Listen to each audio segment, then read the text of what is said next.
Afif, Ya Bunda? ngelamun sih.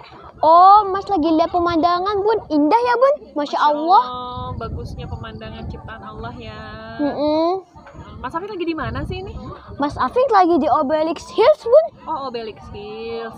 Indah ya pemandangannya ya. Iya Bun, Masya Allah.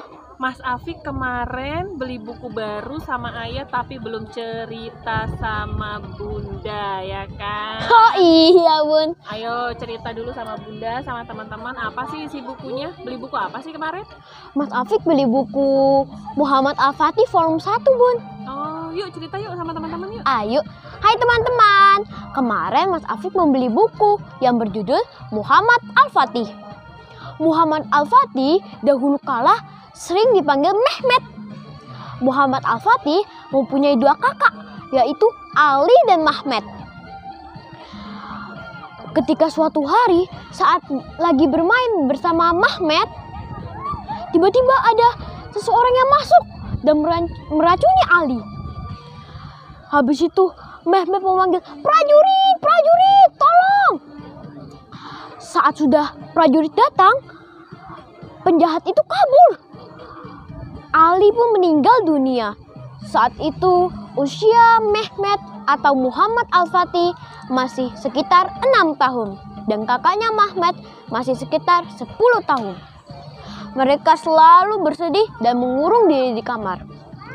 Pada suatu hari saat mereka masih bersedih, ayah mereka Sultan di Turki Utsmani datang ke kamar mereka dan berkata, "Janganlah engkau bersedih. Allah tidak akan memberikan ujian kepada hambanya jika hambanya tidak mampu menahan ujian itu." Baik ayah, pada suatu hari ayahnya mengirim mereka berdua untuk berlatih di pelatihan untuk menjadi sultan. Mereka membawa barang-barang dan berpamitan dengan ayah mereka. Pada suatu hari kakaknya Mahmet mendapatkan pedang asli. Dia sedang berlatih bersama Mehmet. Tiba-tiba ada penyusup yang masuk. Lalu Mahmet dan penyusup itu bertarung memakai pedangnya. Mahmet berhasil melindungi Mehmet, tetapi Mahmet terkena tusukan pedang penjahat itu. Mahmet itu meninggal dengan mengucapkan sebelumnya, "Gazi, hancurkan Konstantinopel." Konstantinopel. Oke, lanjut. Lalu Mehmet sangat bersedih hati karena kedua kakaknya telah meninggal dunia. Saat itu Mehmet menyaksikan mereka berdua meninggal di hadapan matanya sendiri.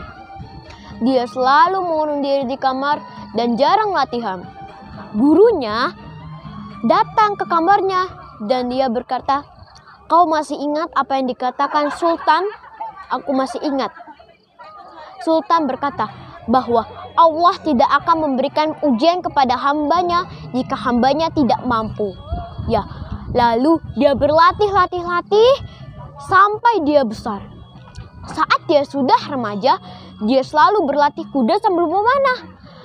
Sasarannya selalu tepat. Sambil berkuda sambil memanah. Teman-teman bisa tidak? Bukan itu saja. Mehmet bisa memakai pedang kali ini. Saat waktu itu Mahmet menyuruh Mehmet untuk menjauh supaya tidak terkena pedang.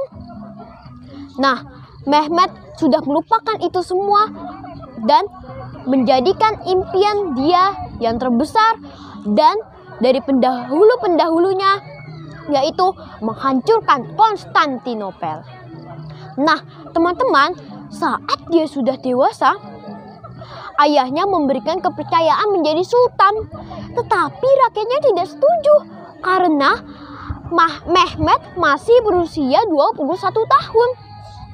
Tetapi ayahnya Mahmet, Sultan Turki Utsmani, tetap mengizinkannya. Topi yang ada di kepala ayahnya diberikan kepada Mehmet. Saat itu mereka menerima kabar bahwa prajurit-prajurit Konstantinopel meminta bantuan dari prajurit-prajurit dari negara lain. Mereka mulai berperang. Saat mengetahui itu, Mehmet menyiapkan segala pasukannya. Mengapa? Karena perang akan terjadi di Varna. Mereka berdua dari kedua tim saling bercepat-cepat untuk sampai ke tujuan. Ternyata mereka bertemu di Varna. Mengapa di Varna? Karena mereka berdua tepat jalannya cepat sekali. Lalu mereka berperang. Allahu Akbar, kata Mehmet. Allahu Akbar, prajurit-prajurit Mehmet. Kata jenderal di Konstantinopel berkata, Flawit, Flawit. Flawit artinya adalah hancur dalam kata dahulu. Mereka saling berperang dan akhirnya jenderal dan Mehmet bertemu. Mereka saling bertarung sampai Mehmet hampir ditusuk. Tiba-tiba ayahnya membawa pasukan unta. Habis itu pasukan dari Konstantinopel berkocar-kacir lari. Mengapa lari? Padahal kan pasukannya unta. Ternyata teman-teman, kuda itu tidak suka aroma unta. Prajuritnya kocar-kacir kabur. Saat jenderalnya bertanya kepada anak buahnya, mengapa prajurit kita kocar-kacir kabur? Ternyata ayahnya Mehmet membawa pasukan unta. Mundur, kata prajurit Konstantinopel. Mereka pun mundur dan perang di Varna dimenangkan oleh Mehmet. Nah, pada suatu hari Mehmet beserta warisnya pergi ke dalam Konstantinopel dengan berpura-pura bukan beragama Islam. Mereka berhasil melihat dinding Konstantinopel yang sangat kuat. Dinding Konstantinopel sudah berusaha dihancurkan oleh ayahnya Mehmet, kakeknya Mehmet, buyutnya Mehmet. Dan ayahnya telah berkata, Mehmet, ayah, kakek, dan buyutmu tidak pernah mengalahkan dinding Konstantinopel. Dan sekarang giliranmu untuk mengalahkan mereka. Dan ternyata prajuritnya ada yang melihat Mehmet beserta warisnya pergi ke dinding itu. Prajuritnya memberitahu kepada ayahnya Mehmet. Kata ayahnya Mehmet, mengapa dia ada di situ? Kata prajuritnya, yang mulia, saya tidak tahu mengapa mereka ada di situ. Tetapi ada satu rakyatnya yang mendengar. Dia memberitahu ke rakyat lain dan pergi berbondong-bondong ke kerajaannya. Mengapa Mehmet sudah menjadi sultan? Itu tidak pantas untuk umurnya. Dan dia tidak pantas untuk pergi ke Konstantinopel. Ya, Konstantinopel. Dan itu juga bisa membahayakan rakyat kita. Lalu saat Mehmet pulang dengan keadaan sehat dan tidak ada bekas luka, ayahnya berkata di ruangannya, Mehmet, mengapa kau pergi ke Konstantinopel? Katanya dia, ayah, aku hanya ingin melihat dinding itu sebagaimana rancangannya.